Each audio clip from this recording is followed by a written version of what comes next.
Hey everyone, welcome to yet another episode of Cosmos with Cosmos. I'm Brandon. I'm Liz. I'm Mike. And today we answer a question that has been asked to me dozens of times at working in the planetarium. But Anyone it's always never ask? been asked to me Never. or Liz. Never got Really? this question. Nope, never Never. got this question. So crazy. I get it all the time. And the question was, Jupiter's a gas giant. Gas is flammable. Can you light Jupiter on fire? We'll answer that very quickly. How old was the first time that you were asked that? How old was the person who asked you that? Probably around 12. Oh, I I wanna was going to say- say 7. Yeah, that's what I was going to say. Well, I mean, so many people don't, what we think is basic space knowledge turns out is not. Like, how many adults did we have that didn't know the sun was in the center of the solar system, for example? yeah. It happened more than you think. That's And so at cool. least these guys are, connecting the dots in the head, thinking gas, flames, gas giant. Can we light it on fire? Yeah, no. But I mean, I I was- love the imagery. I love thinking about that. Oh, I know, right? What, just Jupiter would look like on fire. yeah. Yeah. Sorry, I got lost in the image of a quick of Jupiter. But yeah, so we'll be diving into that, and then we'll talk about what it actually takes to possibly light a gas giant on fire. Big bada boom. But before we get into that fun stuff, we of course want to go over what we're drinking today. So, Mike, what you got drinking? I have 2 drinks as usual. Well, really, I have 3, but one doesn't have alcohol in it. This is the Great Red Spot, which is just cranberry juice and cinnamon whiskey. That's drink number 1. Drink number 2 basically is just a blood orange Moscow Mule with cranberry mango as a mixer. Nice. And I am calling it Earth's Great Protector. Oh, fun. I love that by now we can kind of find the trends of what we like to drink, whether that is mules or cranberries or like white Russians. So Liz, what do you have then? I am drinking a Great Ball of Fire, Yeah. and it is cinnamon tea and cinnamon whiskey. A lot of cinnamon. A Whew. lot of cinnamon. It's A lot good. of cinnamon. It's good stuff. Does it taste like Christmas? It tastes is- like warmth, really, is what it is. Just tastes like being snuggled in a blanket on a cold Oh. day Excellent. Nice description. and lighting gas giants on fire. So we will not be having this in July. No, probably not. Brandon, what do you got? I am drinking Drops of Jupiter, Mm. which is tequila, orange juice, a splash of grenadine, and of course my favorite, blueberries. That's the Jupiter part, the Drops of Jupiter. Drop in the blueberries. That's adorable. I love it. Yeah.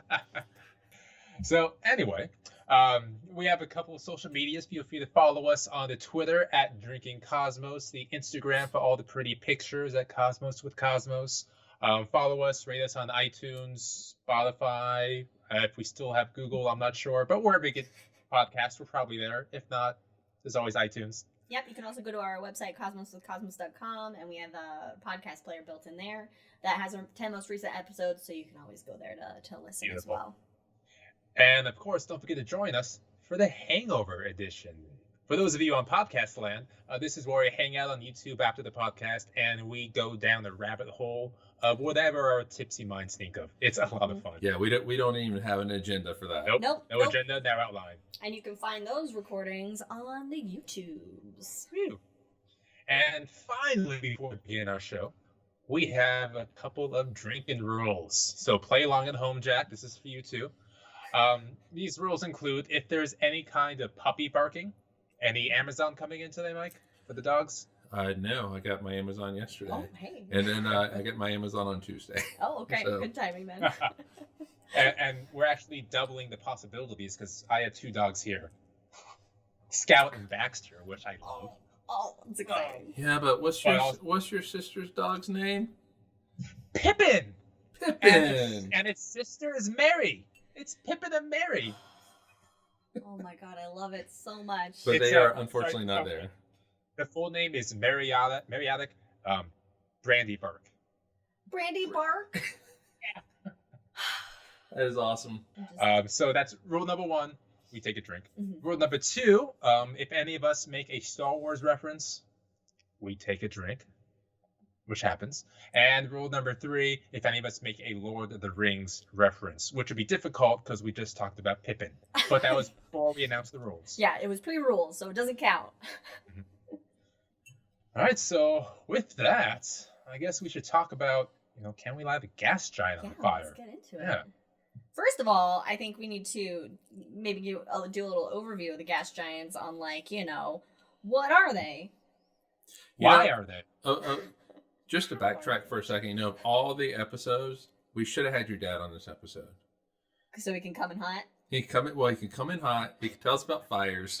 Yeah, because he's a retired fireman. Oh, Yeah. I was Captain. thinking, is he gassy?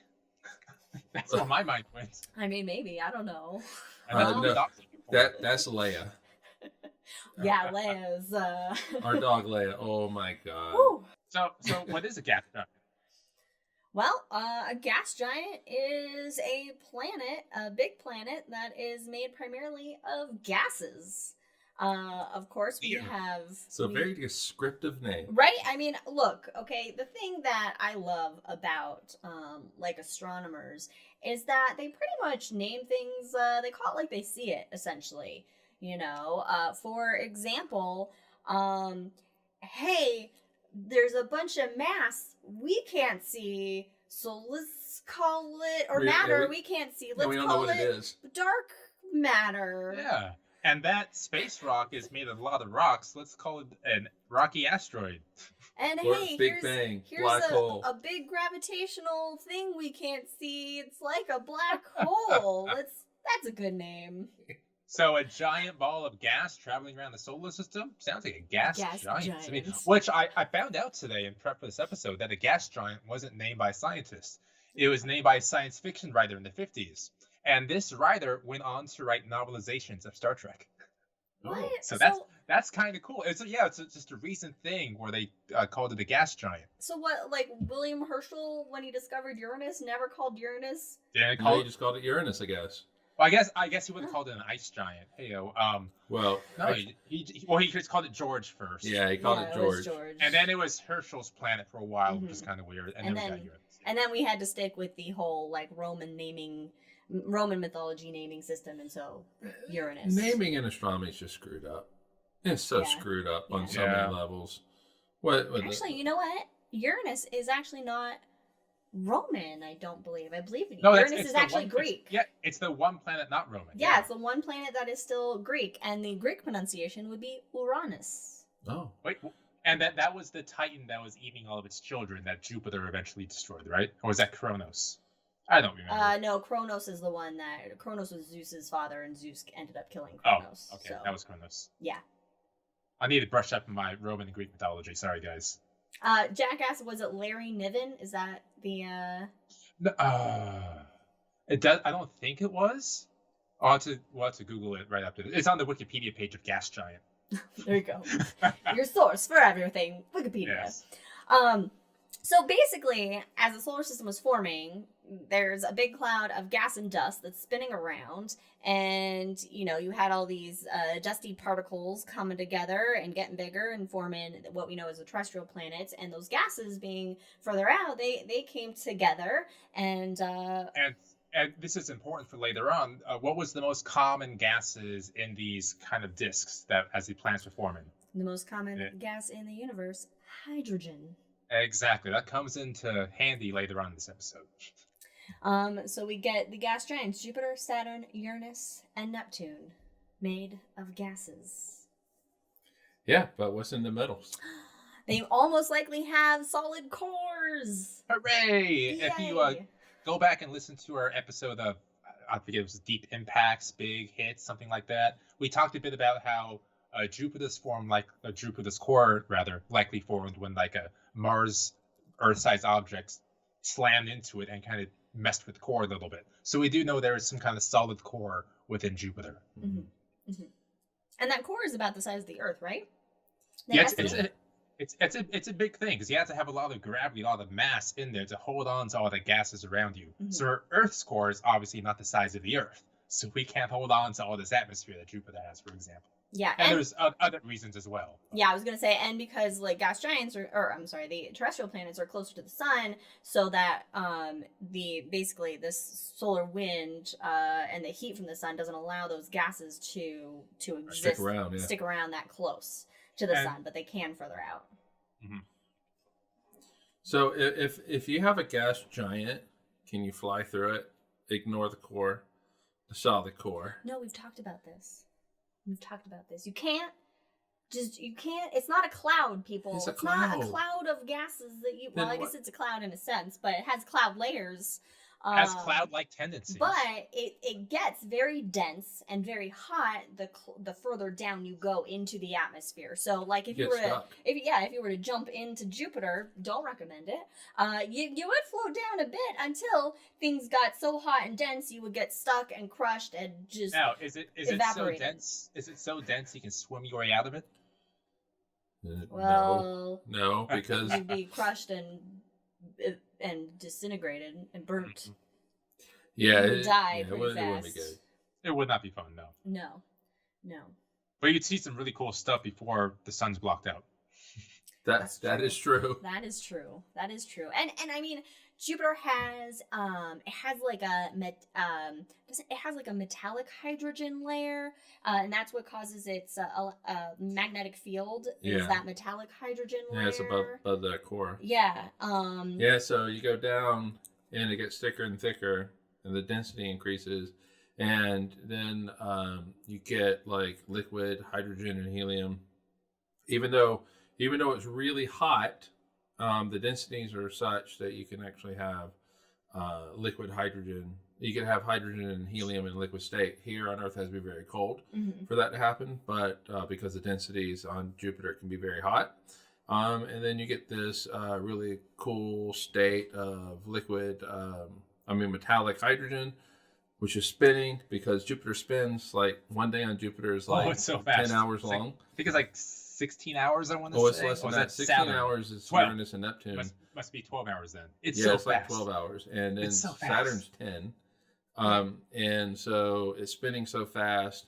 And anytime it sets up this electric current, which then creates magnetic field and very strong magnetic field. Like I want to see what metallic hydrogen looks like. I always think mercury. Yeah, it has this mercury that, look to it. That like just this like a little quicksilver look to it. Yeah. Huh.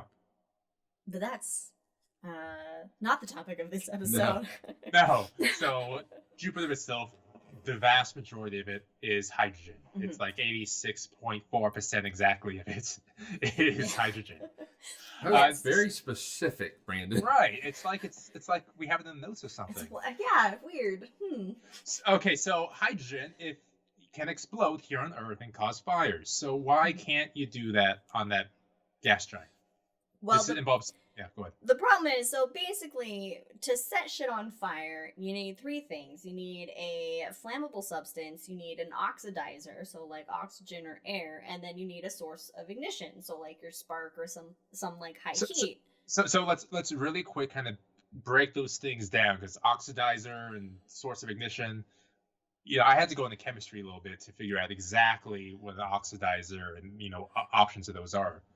So like a flammable substance, for example, here on Earth, it's like wood, crumpled up newspaper. You need some kind of fuel to keep it. Yeah, that's your fuel. So the flammable substance is the fuel. So your fuel and that would be hydrogen on Jupiter. Mm-hmm.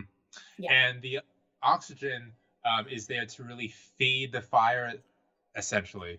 And what was it, Mike? A fancy fit, like exchanging the electrons to make sure. Well, yeah, I mean with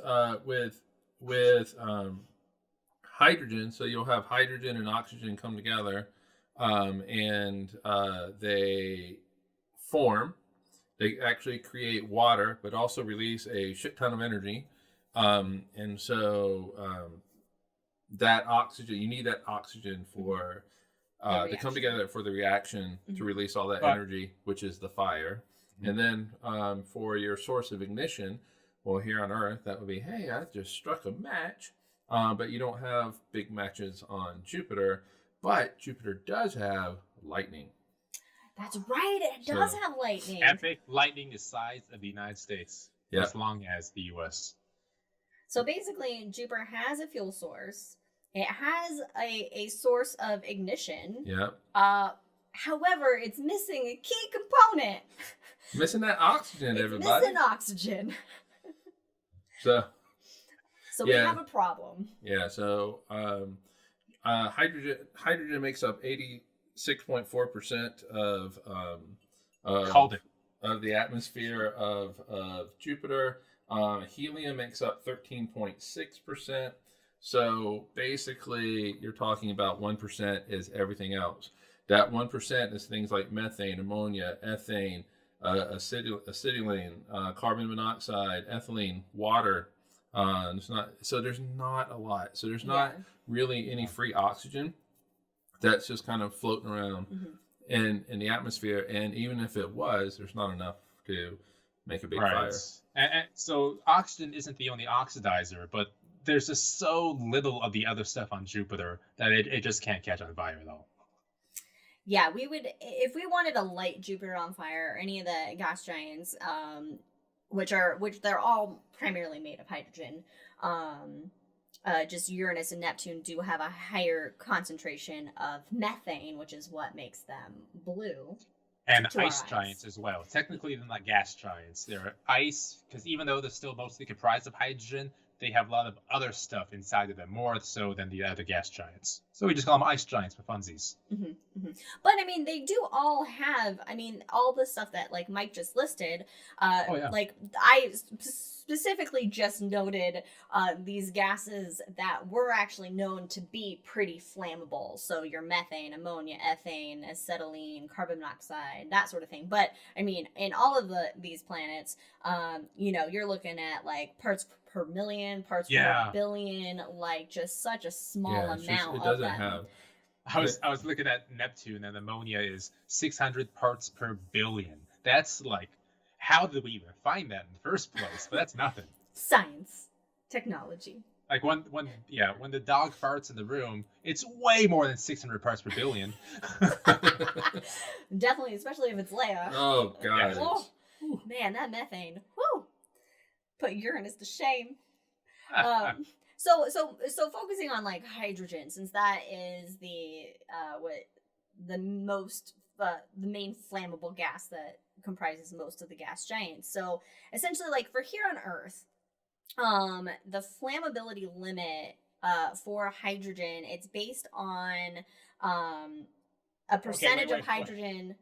I got a question. The flammability limit, I've not heard that term. So there are flammability limits. All right, there's a lower flammability limit and upper flammability limits. I put in the notes here the lower flammability limit. So it's basically the lower flammability limit is like if your concentration is too lean, it won't catch on fire. But your upper flammability limits, if it's too rich, then it won't catch on fire.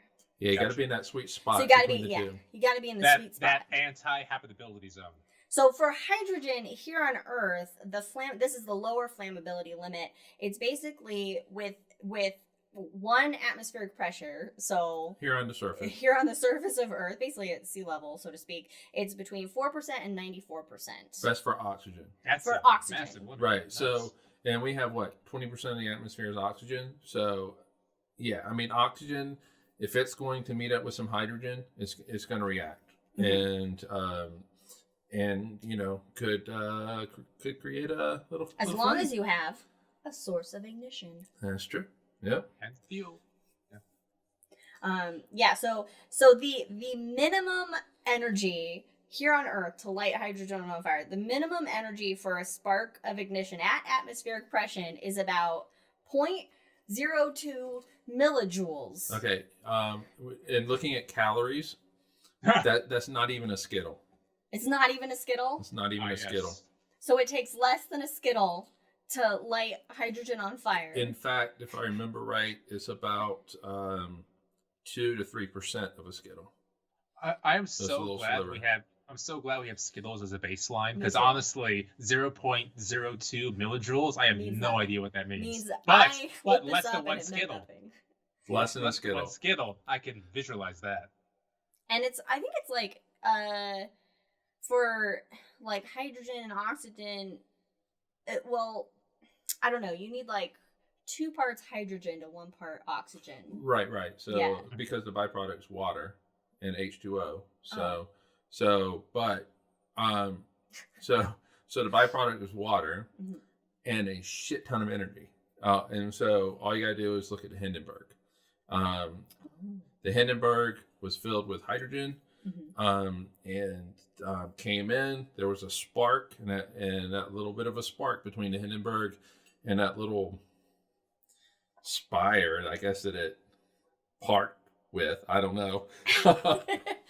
Was enough for it to, explode and all the And then humanity and The Hindenburg, ultimate coming in hot. Yeah. yeah. I'd Yeah. say so. But it was a very slow coming in, and then it really became Oh, hot. humanity. Yeah. And so, and that was just a tiny little spark. And unfortunately, here on Earth, sometimes people will leave their gas stoves on, and it just takes Yeah. a tiny little Right. spark, Less than a Skittle. less than a Skittle. And I mean, sure, that is methane, but different, but it's still, it doesn't take much. And so with Jupiter, you have these massive lightning strikes. So the spark is there. It's just Just that the oxygen. you just need the oxygen. So how much oxygen we would need to pump in then? Oh, a to shit blow it ton. up? A shit ton? Okay. shit Is ton. Is that that like our official? That our is official, an official astronomical amount. shit ton which, of oxygen. honestly, knowing astronomers, it wouldn't surprise me if they find some massive number and they go, what do we call it? Octagon?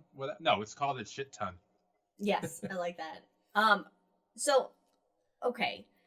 So basically, if you're gonna go to Jupiter, don't bring a lot of oxygen. Well, no, I mean you have to bump up the amount of oxygen basically to 4% of Jupiter's Mhm. atmosphere. Well, and then we're not Yeah. even taking into account Jupiter's atmospheric pressure. It does have 1 atm. They register 1 atmospheric pressure at a certain layer in Jupiter. Yeah, and it's going to be up high. Yeah. It's going to be up pretty close. So, yeah, I mean, yeah, you're going to have to import a lot of oxygen. Kind of like 4% of the mass. That's an incredible. That's a shit ton. yeah. Basically, I mean, at that one atmospheric pressure level, you need at least 4% oxygen, and we're sitting at basically 0 right now. Is Earth even 4% of the mass of Jupiter? Yeah, would we need all of Earth's oxygen? Oh, more than Or that. more than all of Earth's oxygen?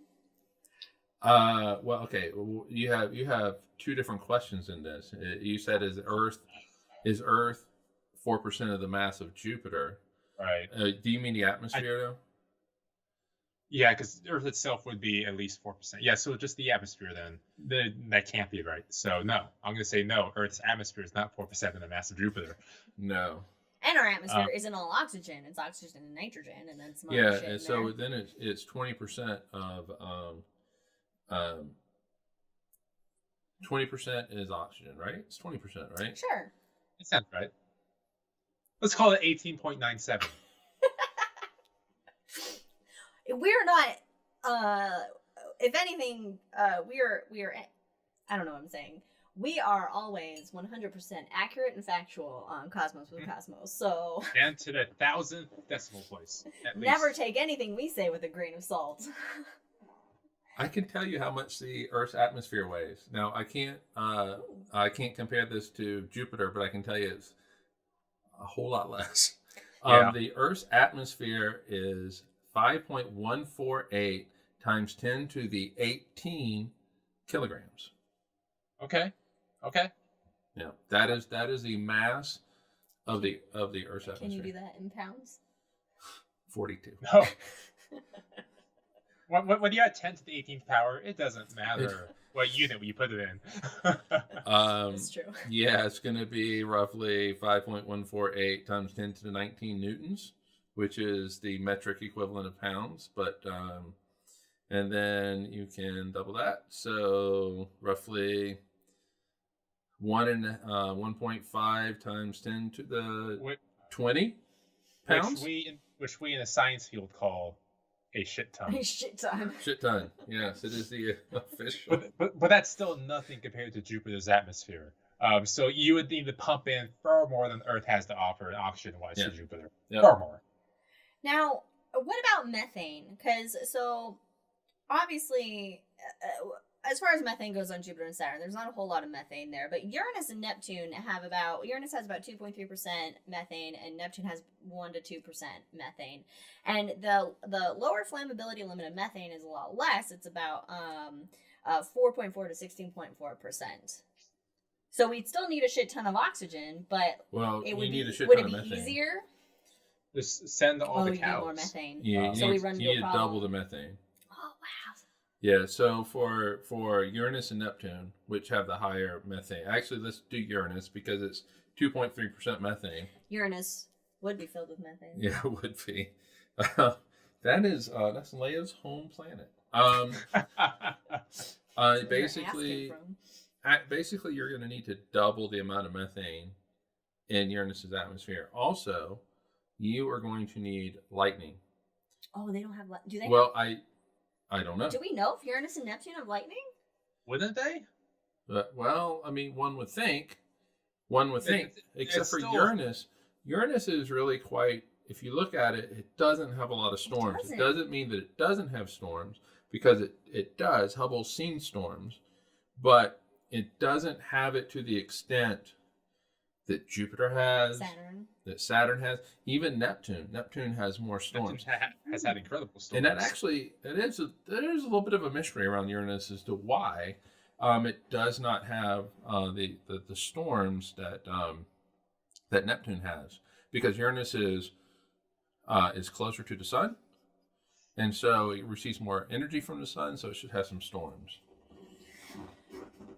Huh. If only we could send more spacecrafts to Uranus and Neptune, except for the one that has ever flown by them, Voyager 2. Yeah. Well, I think there's one in the decadal survey that would go out to Neptune and check out that planet on Triton, but that would still be, even if it gets greenlit today to begin to, plan out, make, launch, get there, it still won't be there until like 2038. Yeah. That's if they go right now. Why does space have to be so big? Otherwise, I think the question is, why do we have to worry about the military so much? There we go. Instead of putting more money into space, because had we put more money into space, we probably would be parked right out there with Neptune right now. Okay, now this is a rabbit hole. We can go down this rabbit hole. But I'm going to bring us back. I'm going to bring us back a little bit here. So I'm going to go off script. I apologize. Wait, so this we is not have really a bringing script? us back. Oh no, it's bringing us back to the question at hand. Okay. So if we did pump Jupiter full of the necessary oxygen to have it light on fire, here from Earth, because we kept our atmosphere, we didn't lend it away. No. What would that look like if Jupiter suddenly burst into flames? Well, the cool thing, hydrogen burns basically colorless.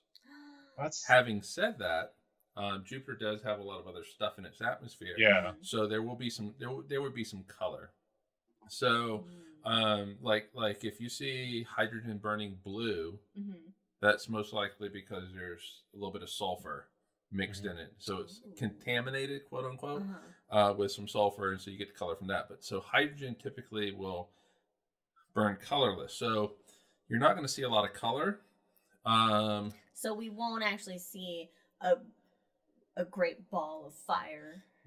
No, but you would see something, because there is a lot of methane and ammonia and shit like that, and so it's going to contaminate it. So you'll see something. So it'll get really bright. But what's really cool is, first of all, Jupiter is not going to disappear, guys.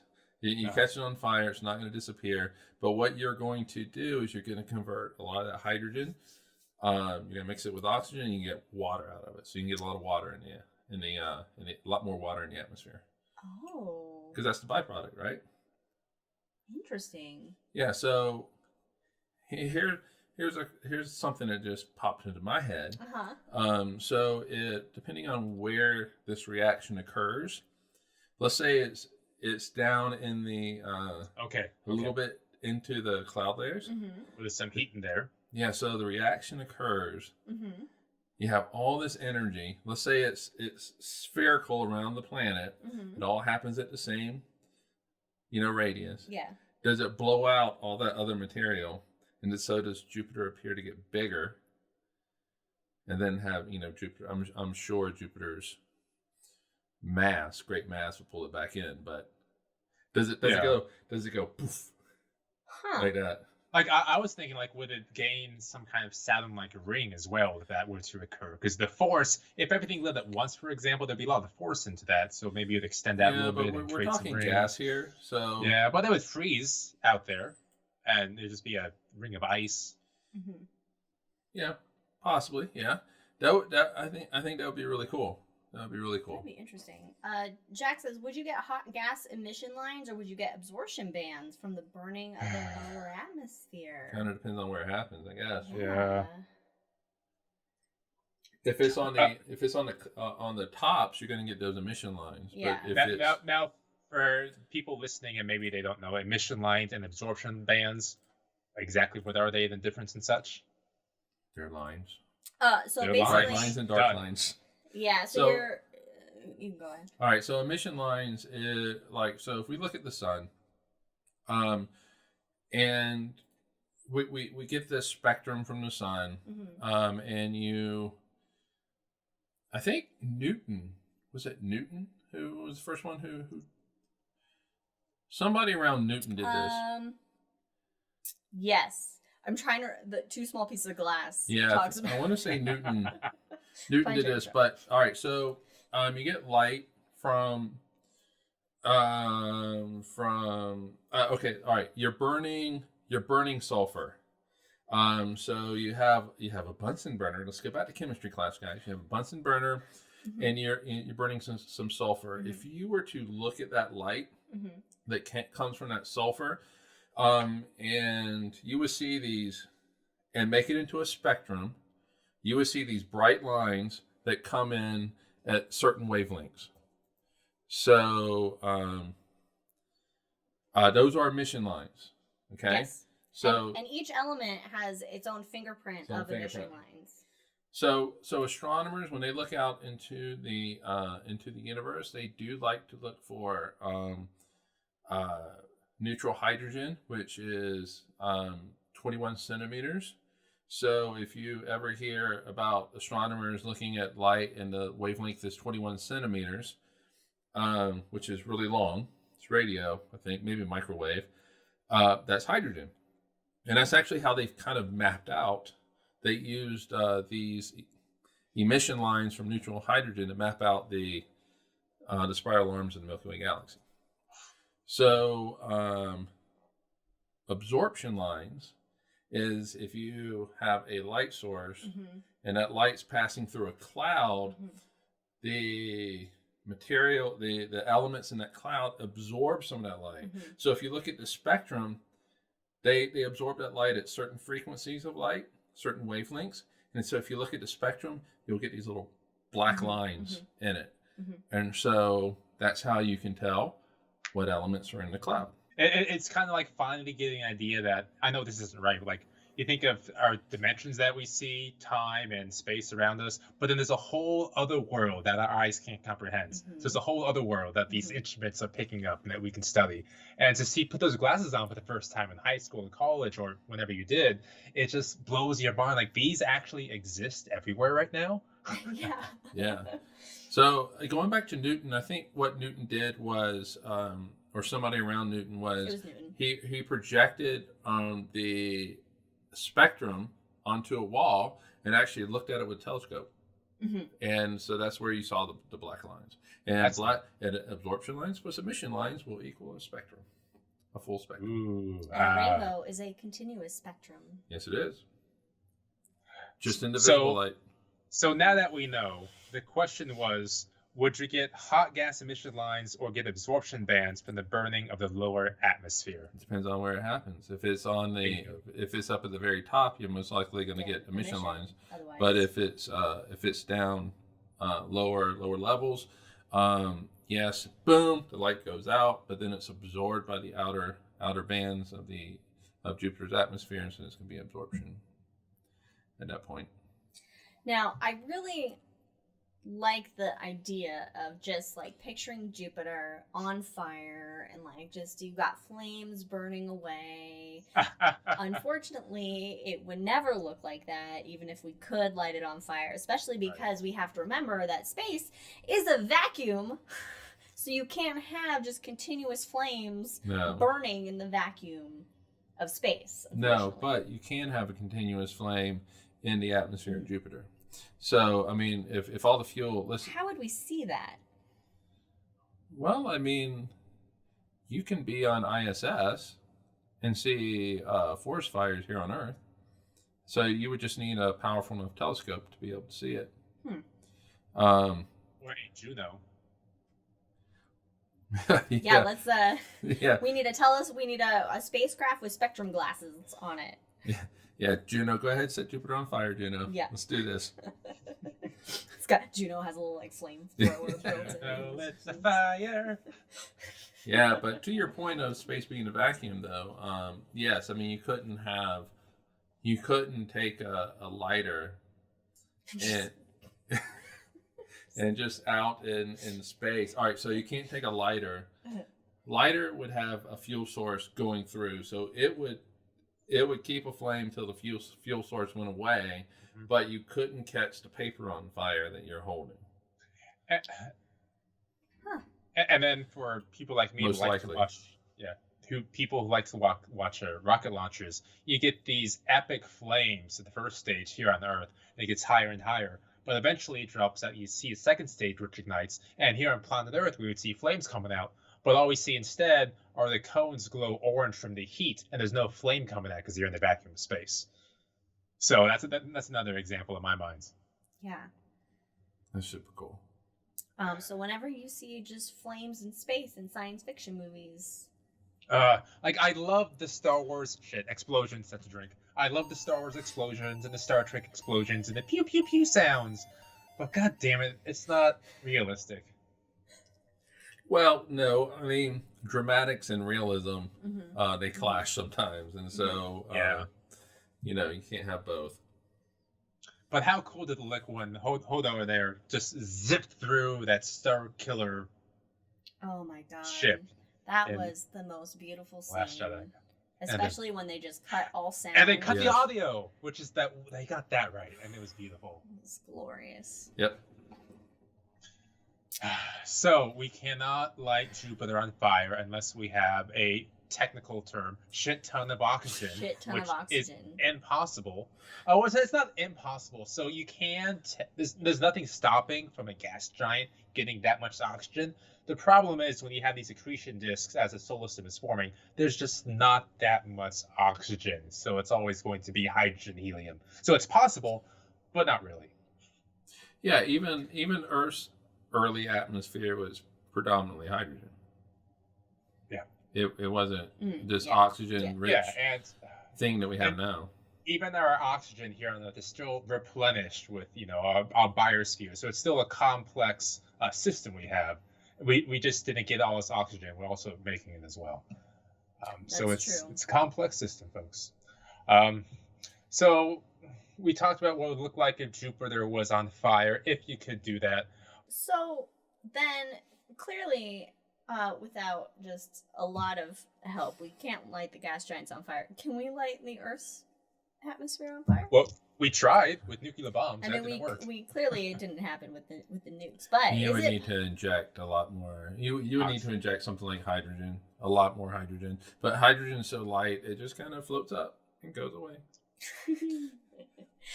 So it's like the reverse here then. Like, so with Jupiter, we got to inject a shit ton of oxygen, but here on Earth, we need to inject a shit ton of hydrogen. Yeah. Mm-hmm. Makes sense. Yeah, so, I mean, the Earth doesn't have a lot of hydrogen. in its atmosphere. And the hydrogen that it has is up at the very top because it just floats up. It's so light that it just floats up, and there's hardly any down here on the surface. So the question is, where do you get hydrogen? Well, it's man-made. So the same. We can't mine hydrogen from like Jupiter or something and bring it back here. Yeah, you could do that, but we're not. We're not right now. No. So kind of in sum, no, you can't light Jupiter on fire. And if you wanted to, you need such an immense amount more of oxygen, more than the Earth has. It'd be like more than the weight of the atmosphere of Earth. If you could transfer that to oxygen, put it in Jupiter, still wouldn't be enough. So it's possible because oxygen exists in the universe, but it's not realistic at all to make that happen. Same thing with the Earth. We tried lighting our atmosphere on fire with nuclear bombs. That didn't work. Thank God. We tried. A for effort, everybody. We tried hundreds of times with many different kinds of weapons. Still not go. So it's possible within the realms of the universe, but it's just not realistic at all. So the answer, can you light Jupiter on fire? No. It would take a lot of oxygen. Shit ton. Goodness gracious, no balls of fire. Oh. Actually, well done. You know what? I'm Well going to done. drink to that. That's a drink. That's a good So- one. We'll drink it? Alright. Drink it. And did you hear that? I had a dog bark. You had a dog bark? Oh, drink again, everybody. Drink again, dog bark. I didn't hear it, but let's do it because I like doing this graphic. Thanks for joining us, everyone. We'll see y'all in 2 weeks when we talk about the topic of, this is a good question. It is a TBD. It's my favorite question, My TBD. favorite. I love it. So I yeah, love it. join us for TBD, folks. Otherwise, thanks for joining us. Cheers, everybody. Stay safe, See you in a stay bit. healthy.